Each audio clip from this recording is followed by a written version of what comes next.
Okay, hi, this is Will, and I've been given a little test to come up with a pretty basic program to start with the trainer. And, if you can do the functionality that's in here, and this is a very basic program, but if you can do this functionality, you can expand on it, and you can do pretty much whatever you want with the trainer. So what I have in here, basically, and it's a pretty good first step for just trying to run the trainer when you get going, but what I've got is I'm going to control it with the push buttons on the control panel. And so I'm just going to use my start, reset, and stop push buttons to move it back and forth. And the reset comes back towards the cup dispenser. The start push button moves it towards the sorter end, and the stop will stop it immediately whenever it's moving. And that's a pretty good way, and once you have it moving and moving correctly, then you can start automating the process and putting the different pieces together and have an automated system.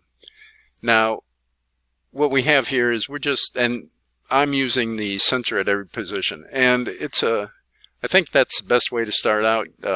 Single sensor is a little more complicated. I suppose some people are going to say they need a single sensor, and I can make that video, but we're a little bit time constrained right now. One of the things, and you need to know this and you need to do this all the time, is when you're dealing with sending commands for the linear actuator, and we're doing it through the start push buttons, but anytime you want to move, you have to use edge triggers. So we have these edge triggers for the start and for the reset because they're normally open contacts. We are looking for the rising edge. So we're looking for when that goes from a low voltage to a high voltage, so rising edge. Now the stop push button is different because it's a normally closed push button. So we're actually looking for the falling edge when it goes from having the voltage 24 volts to dropping down when we interrupt the through the stop push button. So here we just have a jogging speed of 4. Here's our direction bit, the DI. And then it's commence jogging, and here we're just going in the opposite direction, and here is the stop jog. Now what we've got for this position is we're going to test each module also, so you can take a look at what you need to do to test each of the modules. And so what we do is we run it, and then when we hit a sensor at each module position, it stops, and then it performs the test for that module. So when we come back, and let me just show you, I've got a little webcam up here, and let me just expand this. So we're looking right down the linear actuator rail, and here is the cup dispenser, here is the hopper, and you're not going to be able to see it spinning, but hopefully you can hear it. And over here in the very background is the sorter arm. And here's the induction sensor. You can see this one. You can't really see the other ones because the carriage is in the way. And right now the carriage is, well, it's somewhere between the cup dispenser and the hopper, or the candy filler. So it's not at a sensor right now. So what I can do is, and again, reset brings it towards us, start brings it towards the sorter arm. And you'll have to trust me when I'm doing this, but right now I'm going to hit the reset button, and it's coming towards us. Now I'm going to hit the stop. We're not at the sensor position yet because I just want to show the basic movement. And this basic movement with the start, stop, reset is the first thing you should be doing. And here's the start push button. Come back a little bit and go back with the start push button. And that basic movement, I think that's a pretty good starting point. So that's all we have. Now in here for moving it, and I guess we should have this, I have this drive inhibit, and this is kind of incorrect because this should also be down here. And well, while we're at it, why don't we just put that in there. And we'll show what this drive inhibit is. When we're at each position, what we have is we have a module test, and so when we're testing at position 1, 2, 3, or 4, we sum them all together and say, okay, we're going to inhibit the drive when we're doing those tests. So I guess, let's see, instructions, and this will be normally closed, and we want that to be C20, because we really want to inhibit. You know, I always think of start as when it starts moving, but for what we're doing right now, it also is when we're in reset. So let me just write that project into the PLC, and because for what we're doing, it really doesn't matter that much, except for when we're doing the hopper test. We actually are running the hopper for 2 seconds, so presumably you know, you could hit the button 2 times in a row and not complete the test, and I'm not sure that would cause any problems, but it's probably not the best thing to do. So to do all the tests at each position, what we have is we have the stop when we hit the push button, but we also stop when we hit every sensor position. And again, our sensors go active or go true, or go, if you're thinking of voltage, they go from a low voltage at ground up to 24 volts. So again, at each of these, we're looking for the rising edge, and that's also going to stop it. So these are the same commands. You could combine them together, but really, well, one of the reasons I have them separate is if you just want to control with the 3 switches, you know, the 3 push buttons, all you need are these. We're kind of adding on this functionality to do a test. So we want to stop it, then we're going to do a test at each position for the modules. And the dispenser as well as the sorter, which there's really the position 3 and 4 are for the sorter arms. So 1, 3, and 4, the tests for those are going to be the same, and the setup is going to be the same. So I'm just going to show you for what the cup dispenser looks like, and then everything is just pretty much copy and paste. You know, be careful when you're copying and pasting that you change all the bits you're supposed to change, because I don't always do that when I copy and paste. But then I wonder why it doesn't work. But here's what we got. So when we get to a position, and we'll say we're at that position, and this is just the standard seal-in circuit that we always do. So when we're at the position, we bring this high, and this will just be high for 1 scan, but that's all we need. When that's high, we latch it in, and we latch it in while we're doing the test. As soon as the test is over, this bit goes low and that bit goes low. If that bit is low, we are not doing the test, and while we're doing the test, that bit will be latched high. So when we're at that position, we also turn on the cup dispenser. The cup dispenser is going to stay on until our cup arm is extended fully. When we get our sensor bit for the cup arm being extended, the dispenser will turn off. And when it turns off, it'll stay off, and this test bit will stay active until the arm retracts.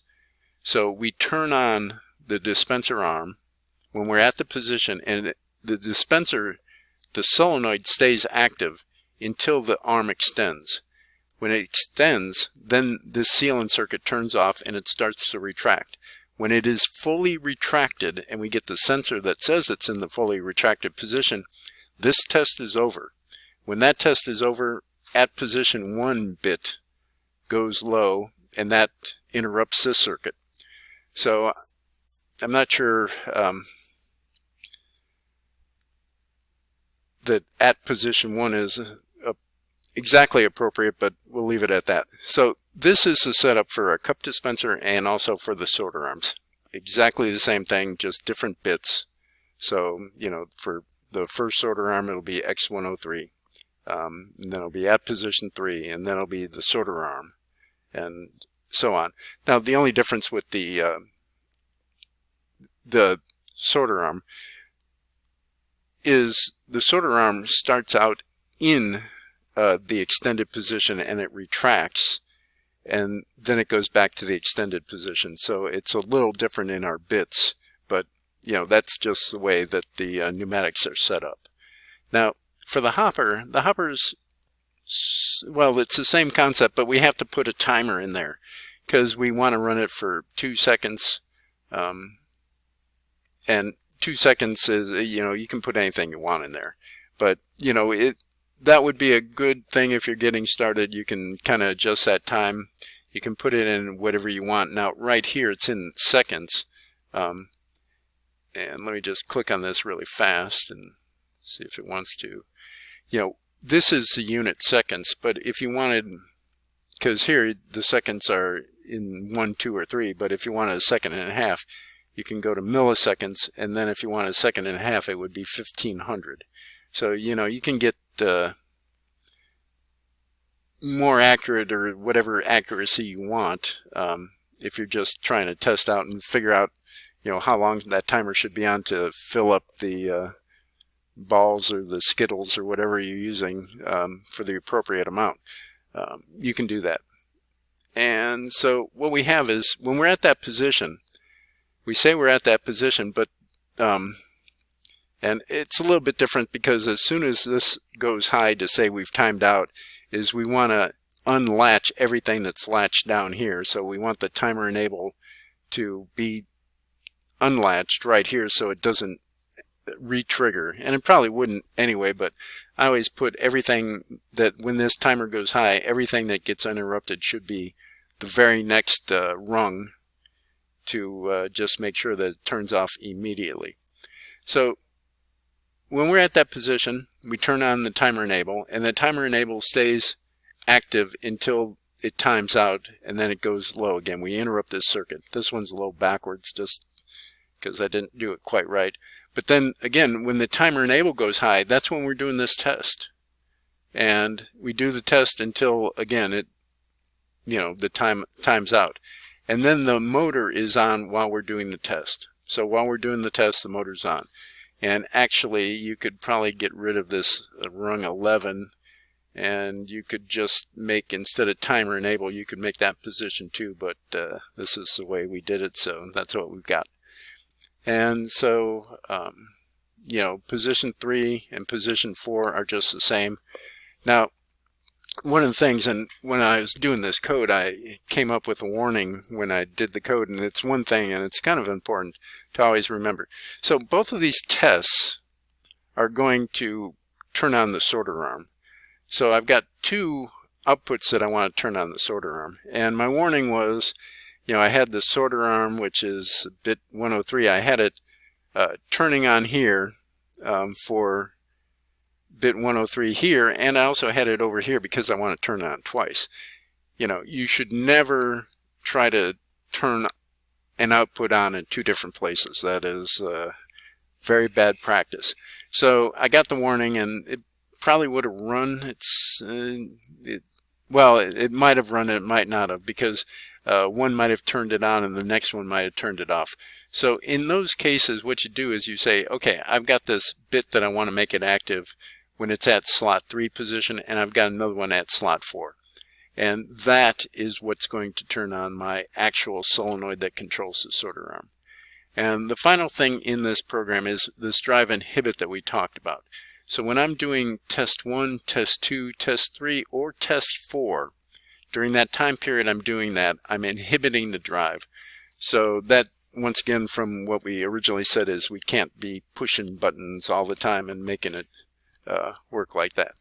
So let's take a look, and I'm coming, again, I'm halfway between the hopper and the dispenser. So let's come right to the dispenser, and you'll see it when it gets to that positional latch.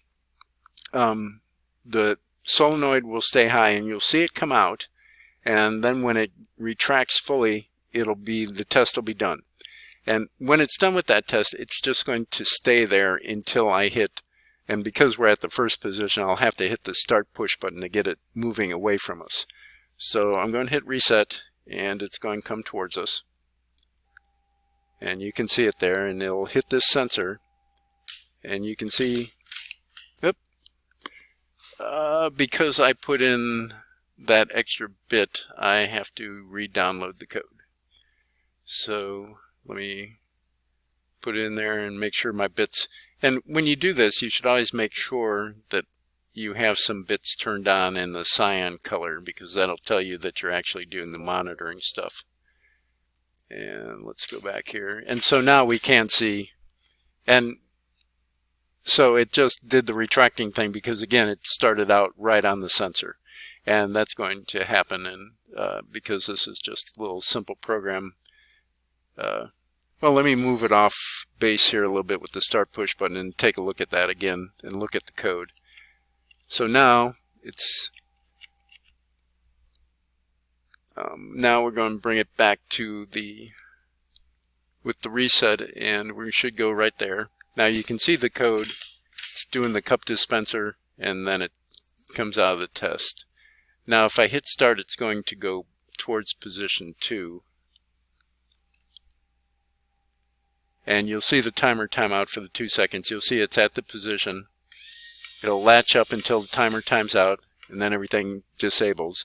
And again, it stays right there. It's not going to go anywhere. When you implement your final program, you know, you're going to have to make it a continuous process.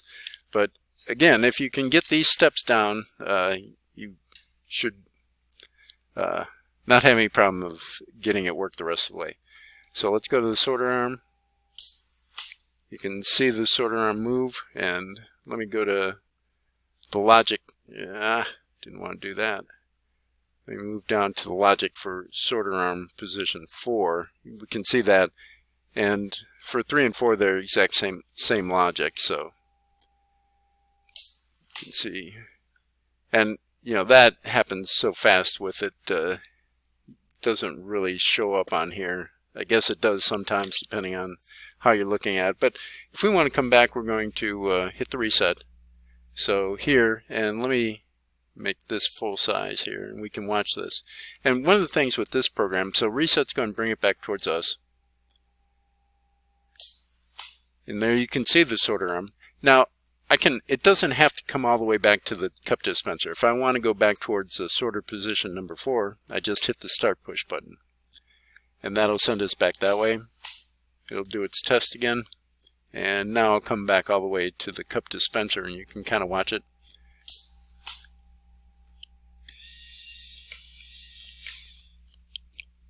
And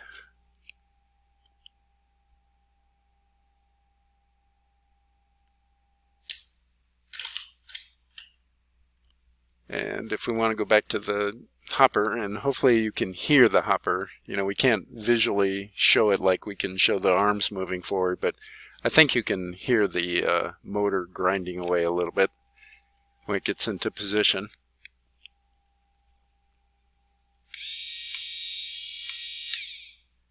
And let's just bring it back home, and that'll be the end of this little video. But you know, you can use just this setup, and this is all the basic control you need. If you can get this working, there is nothing you shouldn't be able to do with the trainer. So good luck.